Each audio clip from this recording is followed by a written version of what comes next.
नमस्कार, शंखनाद न्यूज चॅनलच्या बातमीपत्रात आपल्या सगळ्यांचं स्वागत आहे। सुरुवातीला पाहणार आहोत मुख्य बातम्या। वाहतूकदारांच्या संपामुळे काल सोमवारपासून नागपूरसह राज्यात सगळीकडे पेट्रोल पंपावर वाहन चालकांच्या रांगा लागलेल्या आहेत। वाहतूकदारांच्या संपामुळे पेट्रोल डिझेलचा तुटवडा निर्माण होण्याच्या भीतीपोटी वाहन चालकांनी पंपावर गर्दी केली आहे। मात्र नागपूर जिल्ह्यामध्ये सर्व पेट्रोल पंपावर पुरेशा प्रमाणात पेट्रोल, डिझेल आणि गॅसचा साठा उपलब्ध असल्याने अशी माहिती दिली निर्वाळा जिल्हाधिकारी डॉक्टर विपिन ईटनकर यांनी दिलाय। जिल्हाधिकारी ईटनकर यांनी सांगितले की पेट्रोल पंपांना पुरवठा करणाऱ्या डेपोमध्ये मुबलक साठा उपलब्ध आहे। गरज पडल्यास पोलीस संरक्षणात पेट्रोल पुरवण्यात येणार आहे, त्यामुळे नागरिकांनी इंधन संपल्याच्या अफवांवर विश्वास ठेवू नये। जिल्हाधिकारी डॉक्टर विपिन ईटनकर यांनी पेट्रोल आणि गॅस पुरवठा करणाऱ्या सर्व प्रमुख कंपन्या, पेट्रोल, डिझेल आणि गॅस डीलर असोसिएशनच्या नागपूर जिल्ह्याच्या प्रतिनिधींची सकाळी जिल्हाधिकारी कार्यालयात बैठक घेतली। या बैठकीला अनेकांची उपस्थिती पाहायला मिळाली आणि जिल्ह्यात कुठेही पेट्रोल, डिझेल, गॅसची टंचाई नसल्याचं अधिकाऱ्यांनी यावेळी स्पष्ट केले। नमस्कार।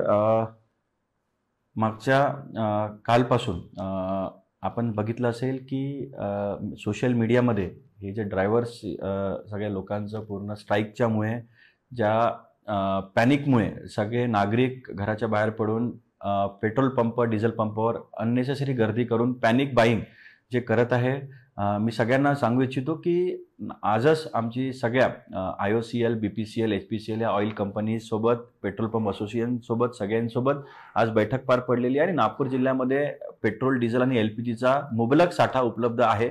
त्यामुळे नागरिकांनी कसलीच अफवाला बळी न पडता अननेसेसरी घराच्या बाहेर पडून गाडीमध्ये पेट्रोल, डिझेल असताना सुद्धा की बाबा उद्या पेट्रोल आणि डिझेल संपेल याच्या भीतीने अननेसेसरी पॅनिक बाईंग करण्यासाठी पेट्रोल पंपावर गर्दी करू नये। जिल्हा प्रशासन, पोलीस प्रशासन आणि ऑइल कंपनी सगळे मिळून इसेन्शियल सर्व्हिसेस, पेट्रोल, डिझेल, LPGचा अनइंटरप्टेड सप्लाय नागपूरमध्ये कायम राहील यासाठी कटिबद्ध आहे, ते प्रयत्नशील आहे। त्यामुळे माझी सगळ्या नागरिकांना अजून एकदा विनंती आहे की कसल्याच सोशल मीडियामध्ये अफवाला बळी न पडता अननेसेसरी गर्दी त्यांनी टाळावी। जिल्हा प्रशासन, पोलीस प्रशासन आपल्याला अश्युर करते की पेट्रोल, डिझेल आणि LPGचा अनइंटरप्टेड सप्लाय नागपूर जिल्ह्यामध्ये उपलब्ध राहील। धन्यवाद। नमस्कार, मी प्रियंका, शंखनाद मध्ये आपलं स्वागत आहे।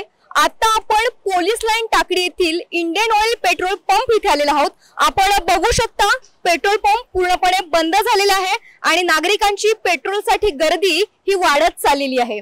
आपल्या केंद्र सरकारने जो नवीन मोटार कायदा काढलेला आहे त्या कायद्याअंतर्गत वाहन चालकास अपघात झाल्यास 10 वर्षाची शिक्षा व त्याचबरोबर 7 लाख रुपये दंड ठोठावण्यात आलेला आहे आणि त्यामुळे वाहन चालकांचा असंतोष मोठ्या प्रमाणात केंद्र सरकारवर व्यक्त होताना दिसते आहे आणि त्यामुळेच आपल्या नागपूर शहरातील इतरत्र पेट्रोल पंप मध्ये नागरिकांमध्ये अफवा पसरवण्यात आली होती की 4 दिवस पेट्रोल पंप बंद राहणार। त्यामुळे नागरिकांनी काल रात्रोलाच पेट्रोल पंप मध्ये येऊन पेट्रोल भरून गेलं।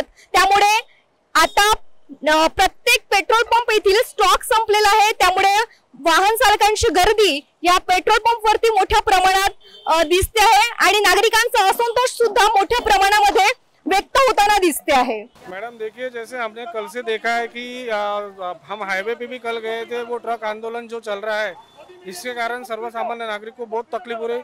मैं मॉर्निंग से कोराडी रोड से लेके अपना सदर और ये अभी जाफरनगर का पेट्रोल पंप जो रिलायंस का, उस पर भी पेट्रोल पंप, सब तरीके से दैनंदिन जो हमारा जीवन है, जो रूटीन एक्टिविटीज है वो सब स्टॉप हो गई है। अब ये सोच में आ रहा है कि गाड़ी में अगर पेट्रोल नहीं जाएगा तो कल हम हमारे ड्यूटी और नौकरी पे कैसे पहुंच पाएंगे। तो मुझे ये कहना है मैडम कि जो भी आंदोलन चालू है वो अपने तरीके से एक आंदोलन चालू रहना चाहिए, लेकिन जो सर्वसामान्य नागरिक है उनको कहीं भी परेशानी नहीं होनी चाहिए। मैं ये दरख्वास्त करूँगा। अप्रॉक्सिमेट मैडम मी 7 ते 8 पेट्रोल पंप फिरून आलेला आहे, तरी मला अजूनपर्यंत पेट्रोल मिळालं नाही। आता परिस्थिती ही झालेली आहे, पेट्रोल पंप शोधण्याच्या मागे माझ्या गाडीत जे पेट्रोल आहे ते संपत आलेलं आहे। आता उद्याची परिस्थिती काय असणार आहे मलाही माहिती नाही अजूनपर्यंत। आपण बघू शकता की नागरिकांचा हाल मोठ्या प्रमाणात होताना दिसत आहे आणि नागरिकांचा असंतोष सुद्धा मोठ्या प्रमाणात वाढलेला दिसत आहे, कारण 8 पेट्रोल पंप फिरून सुद्धा त्यांच्या गाडीमध्ये पेट्रोल नाही आहे। त्यामुळे त्यांचं असं म्हणणं आहे की पेट्रोल पंपवर जाताना सुद्धा त्यांच्या गाडीचा जो पेट्रोल आहे तो सुद्धा संपत आहे। त्यामुळे नागरिकांचा असंतोष मोठ्या प्रमाणात व्यक्त होताना दिसत आहे। आपण बघूयात की पेट्रोल पंप पुन्हा कधी सुरू होणार। कॅमेरा पर्सन सचिन सह मी प्रियंका, शंखनाद न्यूज नागपूर।